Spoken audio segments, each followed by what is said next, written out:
Hello everyone, and welcome to the Scribble Media, where we talk about comics, anime, and everything under the sun. I'm your curator for today, and I'll show you my process in creating comics, from concept to the finished pages. So let's get on with it. Every story has a beginning, every story has a concept, and every idea that manifests within you can be turned into a work of art. I start everything with a scribble, a doodle, into a cohesive form until the concept becomes a reality. Don't worry about mistakes, you will make a lot of them. At this stage, it will be full of errors, and later on, it will transform into a masterpiece. So write everything down, draw your idea, and gather inspiration, because on the next stage, we will be plotting the story. After we have gathered all the materials, let's start build the story. We'll start with plotting the comic pages. Write every idea that comes to your mind. Plot everything from beginning to end, and make sure to incorporate your concept sketches. Think of a story that will completely jive with the concept and lore of your creation. Build up a narrative hook that makes your reader come back for more. Now that we have finished with the plot, let's move on to the script. The script is much more complex, but here's how I do it. First, I lay down a description of each of the page and show the direction of the story, where the characters are set on location and where the action is going to flow. Make sure to end it with a bang so that your audience will be hooked for the next issue. Next is sketch the panels. Yes, that's right, let's draw the panels. Don't worry about the dialogue and captions, we'll get to that later. Sketch the panel that first comes into your mind.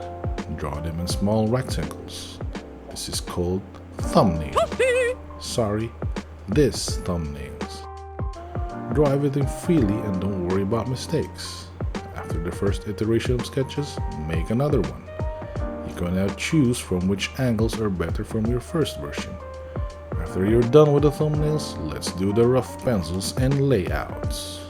Once you have chosen your best thumbnails, it's time to blow them up into your comic pages. No, not that kind of blowing up, this kind of blowing up. The size of the comic page will depend on your platform, whether you will print it or publish it online. Lay out the pages where the eye of the reader will lead to the next page, whether it's from left to right or top to bottom. Make sure to leave spaces for the panels to make way for... This part is where we get creative in the speaking lines of each of the characters. We have to study the best dialogues from your favorite movies and TV series. Make it feel more natural and not forced, since forced dialogue can feel awkward. Write it as if you yourself are speaking the dialogue, or better yet, speak it out loud to identify which ones work. Now let's start penciling. Penciling comics are tedious. This is where we apply all our basic knowledge in drawing. We're using Clip Studio Paint, the most intuitive illustration software available in the market. From anatomy to perspective to storytelling, with every stroke of the pencil tool, all the details will accumulate and create a unifying artwork. The importance of storytelling of your illustration and the cinematic camera angles will be delivered in this stage. Oh wait, it's getting late already, I better fix some late lunch. Now on with the program. As we left off from the previous chapter, inking is where we get down with the nitty-gritty details.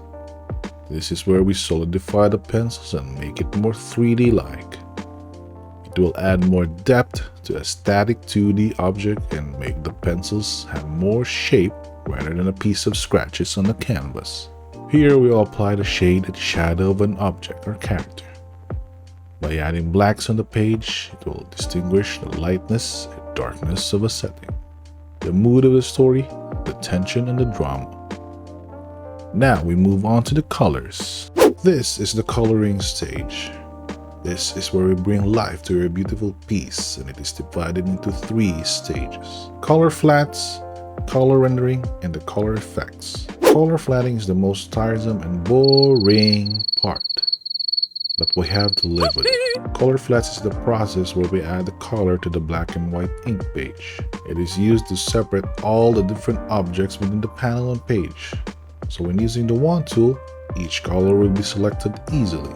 Just make sure to unclick the anti-alias box on the tool property to make the colored edges crisper and not blurry. Color rendering is the fun part.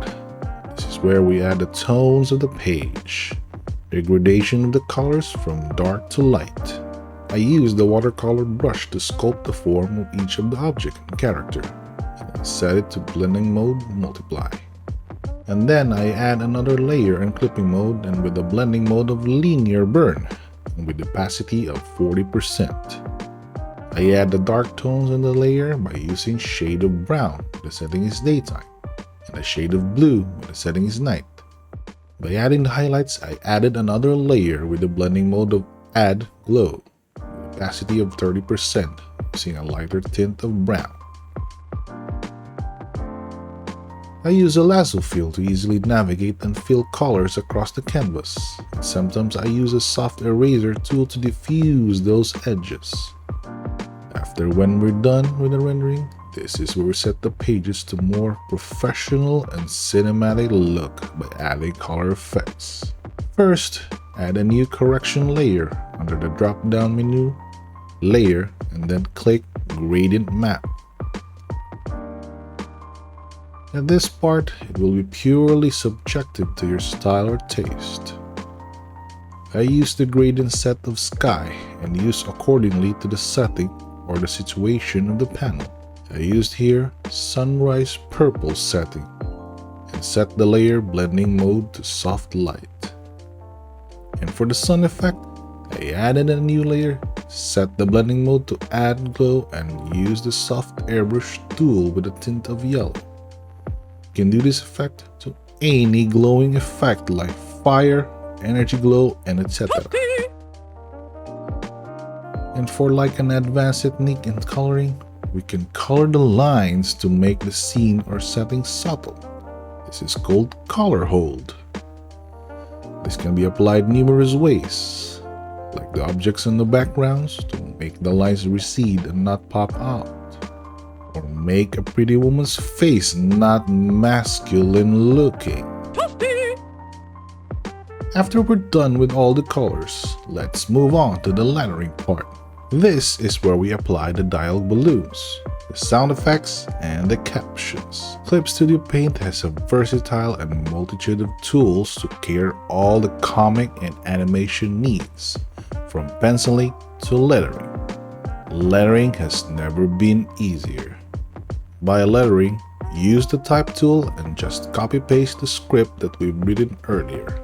Make sure to center justify your dialogue and adjust to the font that you prefer. After you have laid down the text, it's time to add the balloons. By using the balloon tool, create an ellipse around the dialogue you laid out earlier and center the text accordingly. Next is to add the balloon tail. By selecting the said tool, click within the created balloon and move towards the exterior of the balloon and adjust to your desired style. Now by adding the sound effects. Since Clip Studio doesn't have a warp text tool, I developed a method of these kinds of situations. After adding the desired sound effect, rasterize the text layer. Then click the Edit drop-down menu and click Transform and then Mesh Transformation. With this technique, you can manipulate the shape of the sound effects to your style. Now that we are done with the first page, go and finish up the rest of the pages. Whether we are on a deadline or not, it's important that we have the drive to finish up our stories. We just have to motivate ourselves and pursue our passions and never give up. You may never know, you could be the next J.K. Rowling in the comic world. Thank you for watching the entire video with me. Hope this is useful for your hobby or career. Let me know your questions down in the comments. I myself need a room for improvement, and with this channel we can grow together. So like, share, and subscribe. And see you on the next video. Ayumu.